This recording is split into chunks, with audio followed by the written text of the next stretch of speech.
The gospel reading I've chosen this morning is from the Gospel of John, chapter 3, verses 1 to 8. And it's an encounter between Jesus and a Pharisee called Nicodemus. Now, there was a Pharisee, a man named Nicodemus, who was a member of the Jewish ruling council. He came to Jesus that night and said, "Rabbi, we know that you are a teacher who has come from God. For no one could perform the signs you are doing if God were not with him."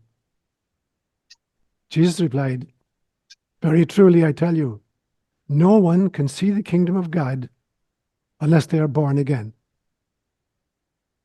"How can someone be born when they're old?" Nicodemus asked. "Surely they cannot enter a second time into their mother's womb and be born?" Jesus answered, "Very truly, I tell you, no one can enter the kingdom of God unless they are born of water and the Spirit. Flesh gives birth to flesh, but the Spirit gives birth to spirit. You should not be surprised at my saying you must be born again. The wind blows wherever it pleases. You hear its sound, but you cannot tell where it comes from or where it is going. So it is with everybody born of the Spirit." These are words inspired by God. Almost all of the important and complex things that we own come with manuals that explain how to use them. So with your computer, or your car, your washing machine, or your cell phone, they all come with manuals that explain, how you get the best out of them. However, there are a few notable exceptions. Some of the most important things in our lives do not come with any kind of a manual telling us how to use them or how to care for them. One exception would be newborn babies. They don't come with manuals. You just have to figure it out and work with it. The second one, and maybe even more important, is Earth Incarnation itself. Earth Incarnation does not come with a manual. We're born here, and then we got to try and figure out, what the rules of the game are. And so for the month of May, I've chosen as my theme, Earth Mission and its rules. And so for the next 2 weeks, God willing, and then in the third week, I'll do a recap. I want to put together a very brief manual of what incarnation involves. So that's where I go this month, God willing. So the first kind of consideration, number one, I would say, is that we have to come to the realization that we are eternal beings. So at the moment, so many people think that they are their spacesuits, and when the spacesuit dies, that's the end of it. The truth is, we were never actually born, and we will never die. The spacesuit had a beginning, and it will have an end, but I'm not the spacesuit. So we are spirits in these spacesuits. We are souls on safari on planet Earth. We are bite-sized pieces of God who volunteered for incarnation. We are holographic fractals of Source itself. Now, this is not just an idle claim. There's extraordinary research, even very current research, showing that life is never ending. It has neither a beginning nor an end. And so I'm just going to mention a few areas of research that bring this home to us very, very clearly. There's a whole great body of research now on NDEs, near-death experiences, people who've been pronounced clinically dead, sometimes even for a few hours at a time, and have been revived somehow and report these extraordinary kind of experiences on the other side of the veil. So near-death experiences. There's another phenomenon which is just gaining traction fairly recently called SDEs, or shared death experiences, in which people who are in the presence of somebody who is dying also participate, and they see some of these same visions, even though they're not ill themselves, and they're watching the entire room around them change, and extraordinary music and different kinds of vistas, and literally the geometry of the room in which the person is dying changes dramatically. So they're called shared death experiences. If you've ever had the privilege of accompanying a person through the veil on their death, you know of deathbed visions, that very, very frequently the person who's dying, suddenly their vision changes and they're looking at people or beings whom we typically don't see, but who have come to welcome them through. And even they hold conversations with them. And so these are kind of deathbed visions. And then there's the extraordinary notion of terminal lucidity, that people who are dying, and maybe people who even had dementia for several years, and now they're coming to the last 2 or 3 days of life, and all of a sudden, 2 days before they die, they become absolutely lucid. For the first time in years, they recognize the people around them, they can name them and hold conversations, and then they relapse, and then they die. So it's called terminal lucidity. There's a phenomenon called ADCs, after-death communications, in which it seems that the departed can use electronic devices like computers or phones, for instance, to continue to communicate with us, as if somehow the frequency of an electronic device is easier for them to access than the frequency of physicality. So it's called after-death communications. The phenomenon that I spoke about in the retreat called the LBL, the life between lives, where people who are regressed into the period between the last incarnation and the current incarnation into what they call a bardo state in Buddhism, that they talk about experiences on the other side. So it's called life between lives therapy. There's the whole phenomenon of reincarnation, and every culture in the world at some stage has held a belief in reincarnation, that we don't just kind of evaporate when the spacesuit disintegrates, but that there's a part of us that continues. And there's Stan Groff's beautiful teaching on what he called perinatal matrices. We also see the evidence for it in people who have psychic abilities, or mediums, or if you have what's called an OOBE, an out-of-body experience, where even when you're fully awake, that somehow a part of you leaves, and travels, and you can kind of witness this stuff which is happening at a distance. So that's the first important consideration in the manual for Earth mission. We are eternal beings who are never born and will never die. The second rule, incarnation, for me is this: that we volunteer to incarnate. We're not being sent here as a punishment. We didn't come here by accident. We didn't take a wrong turn at Alpha Centauri and arrive on planet Earth, by mistake. Rather, we volunteer to incarnate, and I believe we incarnate at various times in different worlds and even in different dimensions. Our incarnations, are not always just in physical kind of articulation, but in different kinds of dimensions as well.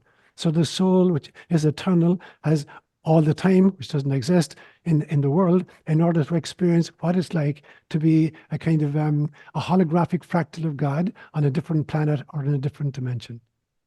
And we do this, I believe, to generate experiences for God.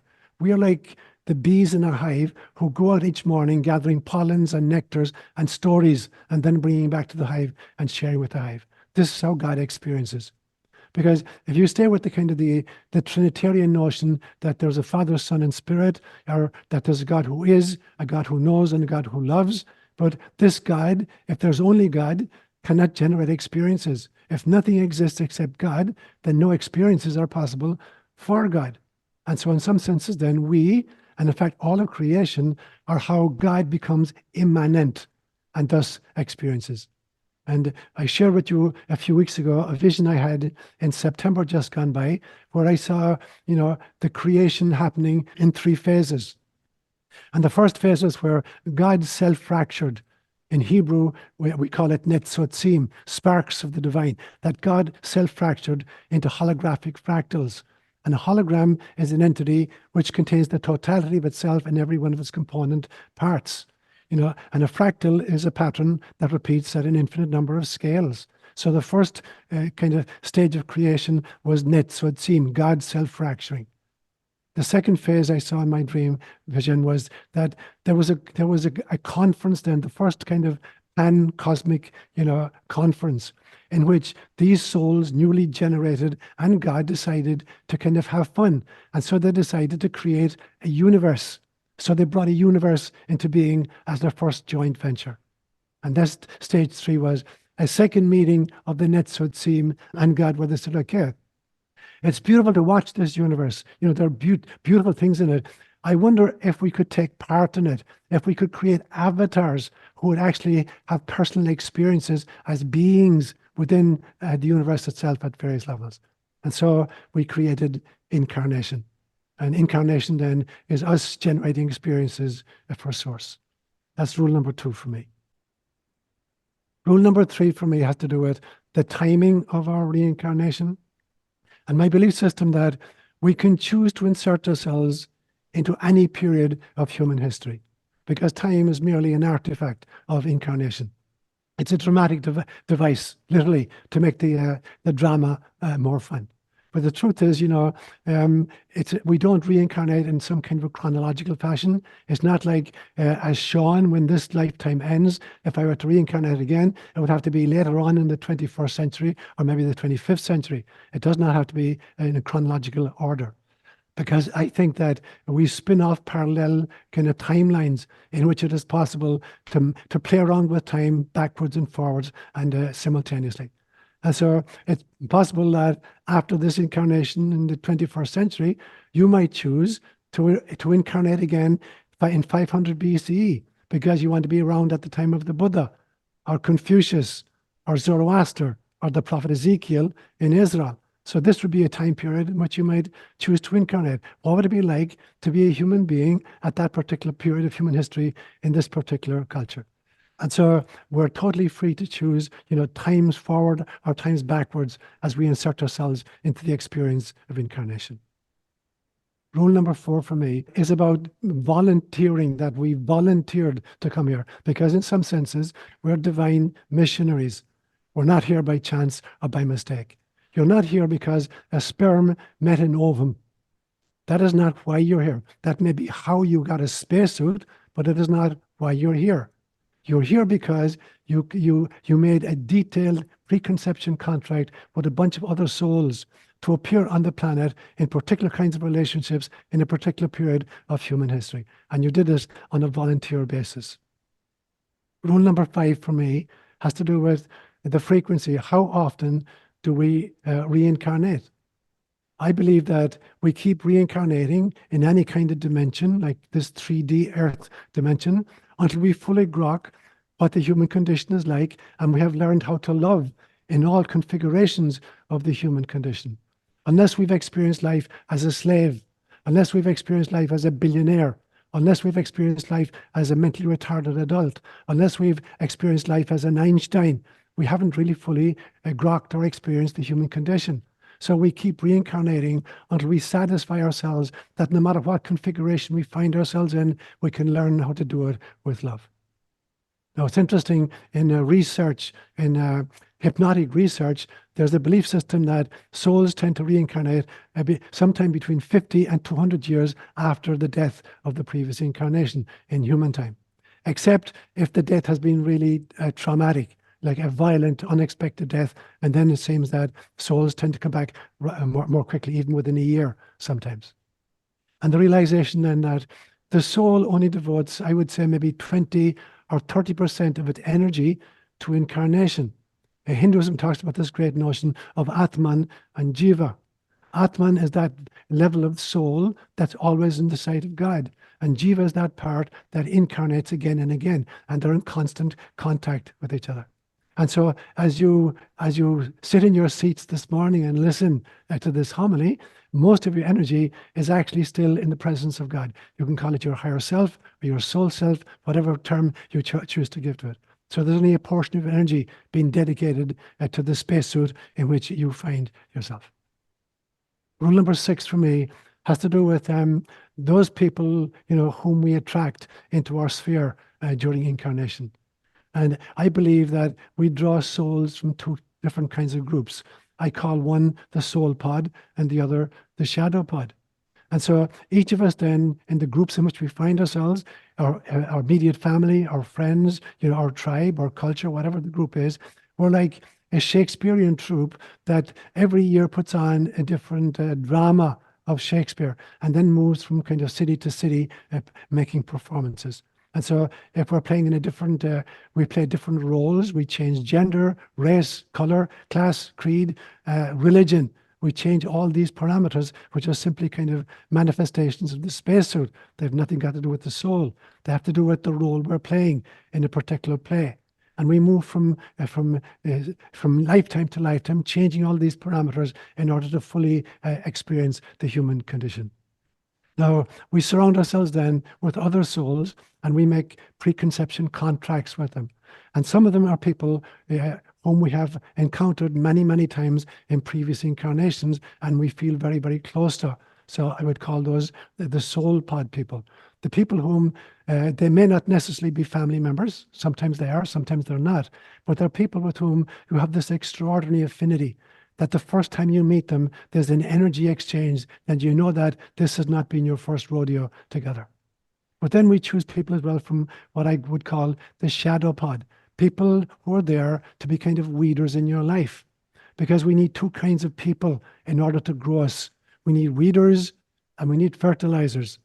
If you're trying to plant a really good garden, you need to weed regularly and you need to fertilize your crops.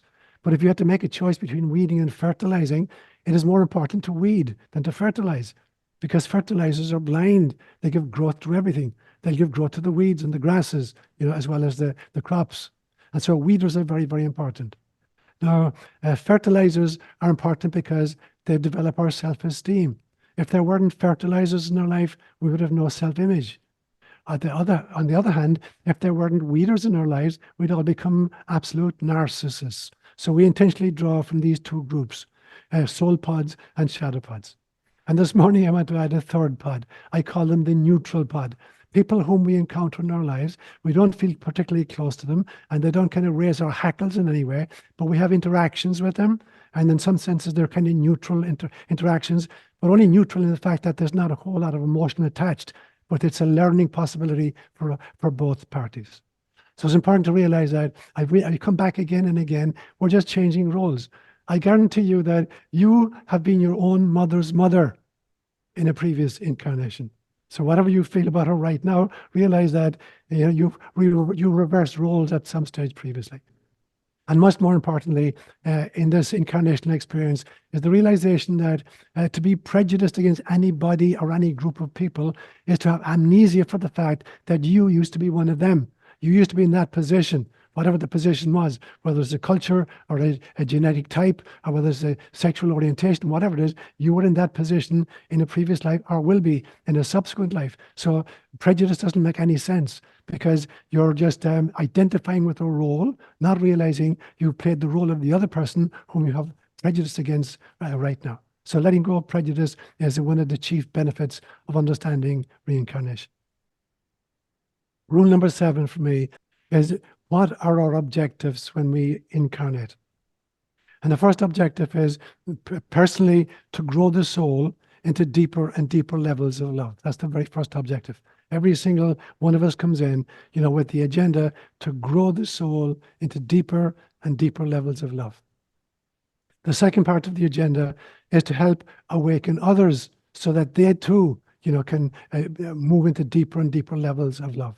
And then thirdly, it is to shift as a group, to help to shift the very consciousness of the entire species. So we realize that as a species, we're bite-sized pieces of God.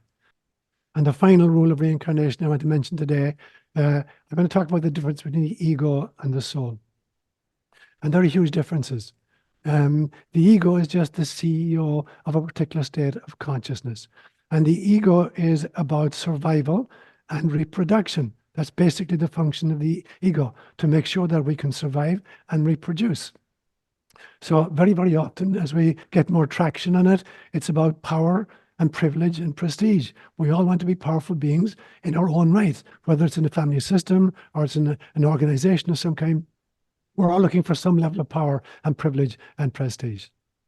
The soul, on the other hand, is about unconditional love and unity consciousness. It doesn't see distinctions at the soul level. It only sees distinctions, at the incarnated level, and where it's here to teach us. The soul is about service to others, whereas the ego is about service to self. I've shared with you many times a beautiful vision I had many, many years ago, where I saw Gaia, a great soul, volunteer in front of God and say, send me to that third rock from the sun in that solar system, and I will breed life on it until I give birth to a life form, a species that is fully awake to its own divinity. and ipso facto, the divinity of all the other species with it, it shares the planet. And that has been the mission of Gaia for the last 4.6 billion years. Now, Homo sapiens sapiens is auditioning for that role, the role of being a fully awake species that recognizes its own divinity and the divinity of every other species with which it shares the planet. We're auditioning for that role right now, but we're fluffing our lines, sometimes really badly fluffing our lines. So it could well be that some other species may be given the part instead of us. It's very possible that we could destroy ourselves, that we forget why we're here and who we are, and we fluff our lines so badly that nature decides, okay, these guys aren't going to cut the mustard. Let's develop another species which will be fully self-aware and aware of the divinity with all other parts. So if we're not going to kind of walk ourselves into a blind alley, we need to consult once more the great teachers who have come among us. Because without a living, dynamic, mystical spirituality, we're absolutely screwed. And looking at the soulless band-aid solutions which are offered by politicians and the WEF and Big Pharma and the military-industrial complex, they're dragging us more and more deeply into a godless chaos. It's time to wake up already. Namaste, my brothers and sisters.